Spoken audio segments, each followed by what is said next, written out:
Good morning. I've been out of action for a good week now. I hurt my back on my way to work, even though I shouldn't. I'm still pretty hurt. But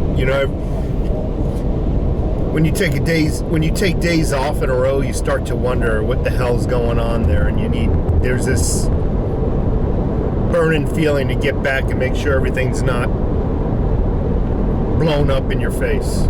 So I get really nervous when I take a lot of days off consecutively. Anyway, I've hurt my back. We'll talk about that. There is currently going on here in Arizona a forensic audit of the elections, of the presidential elections. We're going to talk a little bit about that. Yeah, what the hell. We'll talk a little bit about Biden's freaking speech, if you want to call it that. Anyway, yeah, it's Thursday, on my way to work with a little bit of coffee. Oh my. I hurt my back, and it happened in the gym. Silly me. And I've been laying on my back for 3 days now. So normally in a gym, when you're working out, most exercises require your back to be straight.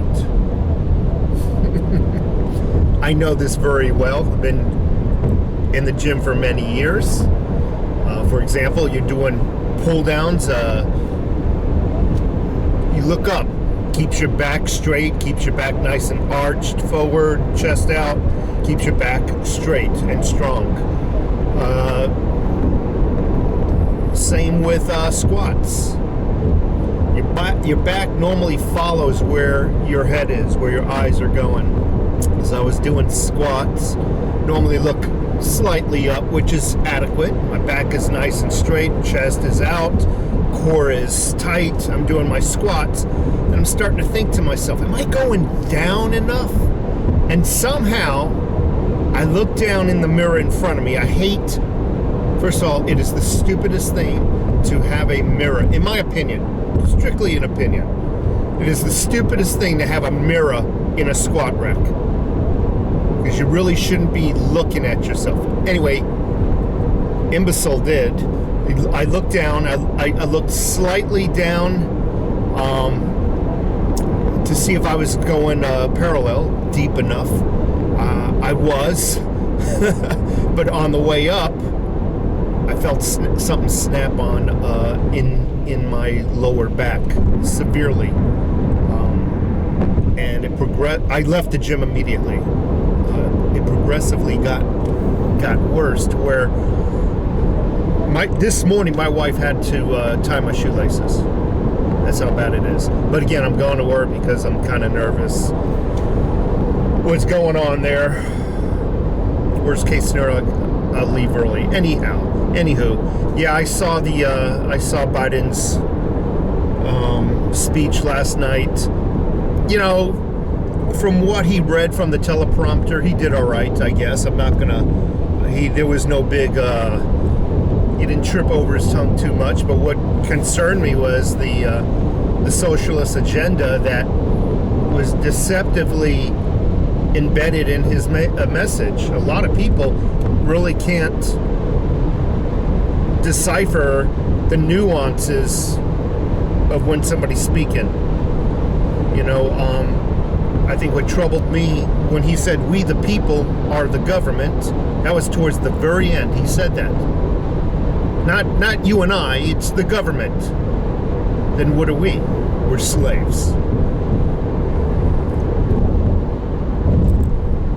Obviously, a lot more spending. Whenever there's spending, it needs to be paid back. It's normally paid back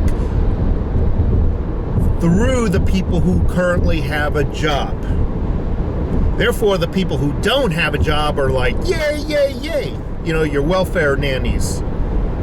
Your welfare civilization out there. Got no skin in the game.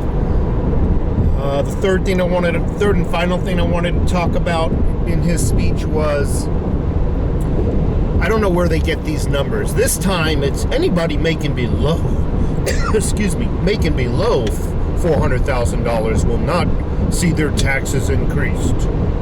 However, we're gonna get even with those corporations.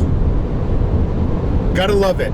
Look out for that. We're not gonna raise your taxes, but we're gonna raise the people that you buy products from. It's basically saying your taxes are being raised. I mean, honestly, we're not going to raise your taxes, you folks who make $400,000 or below. We're going to raise the corporations' taxes. The same corporations we allowed to stay open through COVID because, you know, they've gotten too rich. They've taken advantage of this COVID. But we're going to get even with them for you. Everybody knows. I mean, you raise the prices of a business, it rolls down to the consumer. There's no way around it. Or they move out and go back to China, which I think is what they're trying to achieve, is really what's going to happen. They're going to move all these businesses that Trump moved back into the States, back out to China. That's plain and simple. And those who remain, well, guess what's happening to your wallet? It's going to get a lot thinner. All right, the lighting is about to get really bad here. But forensic audit of our elections is taking place. The results are going to be released really soon. And in my opinion, it doesn't matter. They can find... It doesn't matter anymore. People don't believe evidence. They truly do not believe it. And I have to even lay blame on some of the Republicans. I would say half the Republicans are not independent thinkers. They too believe what they see in the news. The news is what it's television programming. You ever heard of that term? I don't know. Back in the day, television's when it was aerial antennas and whatnot. Televisions would go off the air at like 1 or 2 in the morning. Remember, your television programming will resume at 6 o'clock in the morning. They don't call it television programming for nothing. So it's irrelevant what they find as far as evidence, in my opinion, because the news will spin it as something else. The news will spin it as fake evidence that was planted, incompetent investigators. There's 100 ways the news will spin it, and the people will believe it. And the message will be in unison. I love it how they say news channels. We're fair and independent. We're your local independent news. You know, they always throw in that independent. Yet somehow they use the same nouns and adjectives and you know, it's the same damn message. So how are they independent if they're all reading from the same script? So the people will believe what the news tells them to believe. But I'm going to post those results once they come in. And we'll see. Again, even if the results show there was blatant cheating, I don't think it's going to change a damn thing. There's 2 different justice systems. One for you and I, and just us, meaning them, the team, the club. They don't get prosecuted.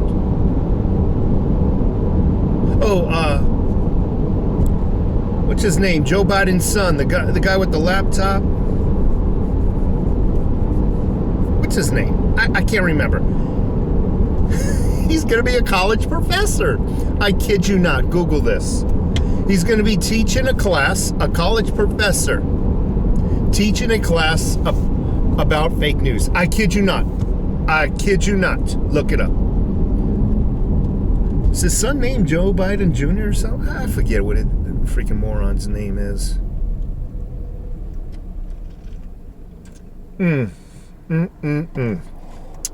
Lastly, I want to go back to Joe Biden's speech last night. The most important thing, the takeaway, wasn't the raising of corporate taxes and all that jazz. It was more spending on education. Your kids are gonna have an extra 5 years of education, or 4 years, whatever 2 years, and he's 2 years before kindergarten, or 2 years of kindergarten, 2 years of free community college, and they're gonna throw a lot of money at education. Why is education so important to them? And it always has been. Education has been important all the way from the federal level down to the local level. Why is that? Well, if you listen to his speech last night, it was all about being a winner in the 21st century when competing against other countries. That's not it. That is not it at all. Education is our indoctrination camps. Now, normally you would have to send people by force to indoctrination camps. They dress it up as education, where you can succeed in the work market. You can get a good job. That's why they're throwing every penny, all the way down from the local levels to the federal levels, at education. It's their way of programming your children. Folks, have a great day.